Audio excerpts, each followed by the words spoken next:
조갑제 TV 시청자 여러분 안녕하십니까? 2020년 5월 15일 오전 11시입니다. 이번 총선을 계기로 박근혜 대통령 탄핵 문제는 끝이 났다. 탄핵의 강을 진짜 건넜다. 박근혜 전 대통령의 정치적 영향력은 소멸되었다. 이렇게 분석하는 사람들이 많습니다. 과연 그럴까요? 박근혜 대통령 탄핵 시비가 앞으로 정치권에서 사라질까요? 저는 그렇게 생각하지 않습니다. 2022년 대통령 선거가 다가오면은 어느 쪽에서 또 탄핵 이야기를 꺼낼 겁니다. 탄핵 문제는 앞으로 대한민국이 계속되는 한 영원히 그 논란이 이어질 것이라고 생각을 합니다.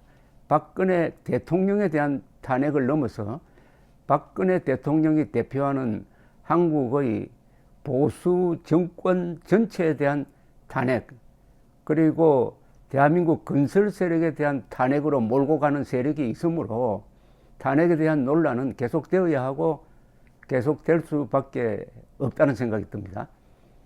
그래서 박근혜 전 대통령을 역사 속에서 잊혀진 인물로 만들면은 마음이 편한 사람들이 많습니다. 박근혜 탄핵에 앞장섰던 사람들도 그렇고 박근혜 대통령 탄핵을 막지 못한 사람들도 그렇고, 그래서 계속 기억 속에서 지워버리려고 하는데 이게 그렇게 되지 않는 게 아직도 대법원 확정 판결이 나오지 않고 있습니다.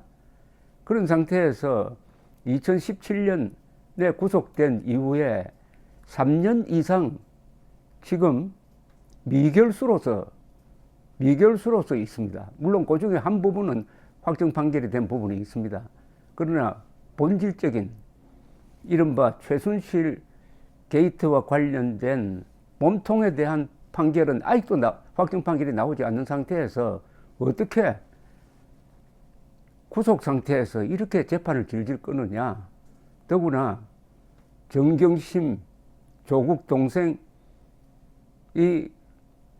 구속 연장이 되지 않고 풀려나는데 박근혜 전 대통령에 대한 구속 연장은 왜 그렇게 여러 번 했느냐.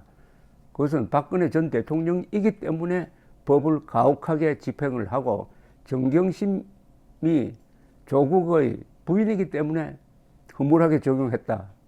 이런 법 적용은 계급적 법 적용이다. 뭐 이렇게 유추 해석할 수 있는데, 오늘 류여해 전 자유한국당 최고위원이 아주 신선한 그리고 가슴 따뜻한 제안을 하나 했네요. 뭐냐면은 서울구치소 교도관이 코로나19 감염 확진 판정이 나왔으니까 이 구치소에 수감된 박근혜 전 대통령을 일시적으로 풀어주어야 한다는 주장을 했습니다. 박근혜 전 대통령을 왜 구속 재판을 받도록 하느냐 하는 데 대한 문제 제기를 하는 현역 정치인이 거의 보이지 않는데, 이분이 그래도 예정을 못 잊어서 이렇게 한 것인지 이 기사를 읽는 순간 마음이 좀 따뜻해졌습니다. 류여해 전 자유한국당 최고위원은 경기도 의왕시에 있는 서울구치소의 한 교도관이 코로나 확진 판정을 받았다면서 박 전 대통령의 형 집행 정지를 요구했습니다. 페이스북에서 박 대통령 형 집행 정지하라. 코로나에 가전염될 수 있어 위험하다고 이렇게 주장을 했습니다. 서울구치소 교도관 A씨는 어제 코로나 확진 판정을 받았다고 합니다. 밀접 접촉자는 교도관 및 수용자 270여 명이었으며 이들 교도관들은 모두 음성 판정을 받은 것으로 알려졌다고 조선닷컴이 보도했습니다. 수용자들에 대한 검체 검사는 15일 진행된 예정이라고 하는데, A씨와 밀접 접촉한 사람이 박 전 대통령인지 아직 확인되지 않았습니다. 포함되어 있는지. 조국 전 법무장관의 부인 정경심 동양대 교수는 약 200일간 서울구치소에 수감되어 있다가 지난 10일 석방되었습니다. 정 교수도 A씨와 밀접 접촉한 대상자인지는 아직 확인이 안 되어 있다고 합니다.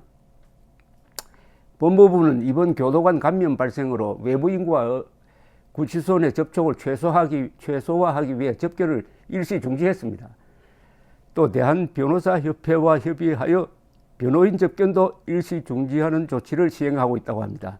서울지방변호사회는 문자 메시지로 가급적 구치소 방문을 삼가주기를 당부한다. 박근혜 대통령이 구속된 지가 3년 넘었습니다. 2017년 3월. 지금까지 선고받은 형량은 징역 32년입니다. 그러면은 이 형을 다 살면은 약 100살 가까워질 겁니다. 100살 가까울 때까지 감옥에서 살아라. 근데 한국인의 평균 수명이 여성의 경우에도 86세니까 사실은 감옥에서 죽으라는 말하고 같죠. 근데 감옥에서 죽을 죄를 저질렀느냐? 핵심되는 게 뇌물죄인데 직접 돈 받은 게 하나도 없습니다. 뇌물로 구성한 것도 재단으로 들어간 대기업체의 기부금이에요. 재단으로 일단 들어가면은 하나님이라도 그 재단 돈은 개인으로 빼낼 수가 없습니다.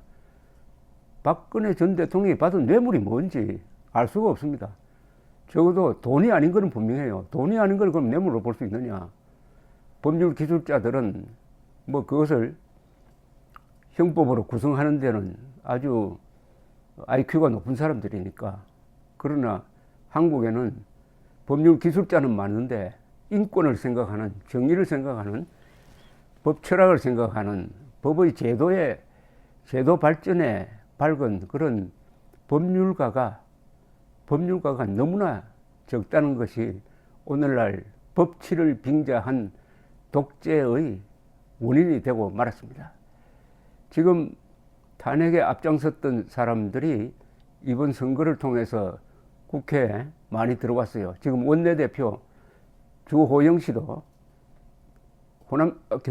경상도 출신, 대구 출신 국회의원인데도 탄핵에 앞장섰던 사람입니다. 그런데 이번에 라이벌인 김부겸 의원을 꺾고 이기고 5선 의원으로서 원내대표가 되었습니다. 그걸 보면 형식적으로는 박근혜 대통령의 경상도 지역에서의 영향력이 약하다는 것을 알 수가 있습니다. 그렇다고 탄핵 문제에 대해서는 시비를 하지 말자라고는 할 수 없는 것이죠. 이 탄핵은 정변에 가까운 것이고 법률과 사실에 어긋나는 판결이었습니다. 무엇보다도 사실에 어긋나는 판결이었어요. 사실에 어긋나는 것을 촛불 시위라는 군중 행동으로 캄프라치를 하니까 사실이 아니지만은 저렇게 사람들이 행동을 하니까 일단 탄핵하자 이렇게 된 거죠. 사실을 떠난 선동에 넘어가면은 사람들이 겁에 질려버립니다. 그리하여 탄핵이 이루어지고 그 앞장선 사람들이 바로 당시에 새누리당 국회의원이었다. 그래서 세계 정치사상 유례가 없는 배신의 탄핵이었다 하는 점은 분명히 짚고 넘어가고, 여기서 그 교훈을 살리지 않으면 미래통합당은 2022년도 또 집니다. 그러니까 미래통합당이 지금 하는 첫 단추는 탄핵에 대한 냉정한 분석입니다. 그리고 무엇보다도 박근혜 전 대통령에 대한 인도주의적 견지에서 불구속 재판을 요구를 해야 됩니다. 미래통합당이 한 번도 박근혜 전 대통령 불구속 재판 요구 결의안을 국회에 제출도 하지 않은 것은 의리 없는 집단을 넘어서 이것은 인간으로서 도저히 해서는 안 될 일을 하고 있는데, 그나마 류여해라는 분이 언론 보도를 봤겠지만은 이런 코로나가 발생했으니 박근혜 대통령 일시 석방해야 된다는 요 정도 이야기를 한 점에서 마음이 좀 따뜻해졌다, 이런 말씀을 드립니다. 어떻게 박근혜 전 대통령과 함께 국정을 이끌었던 사람이 이렇게 많은데, 황교안 대표도 그 안에 포함이 됩니다. 그 중에 단 한 사람도 불구속 재판하라는 기본적인 인권의 목소리를 내지 않았느냐. 그런 세력에 국민이 정권을 주고 싶겠느냐 하는 생각이 들어서 이 소식을 소개해 드렸습니다. 감사합니다.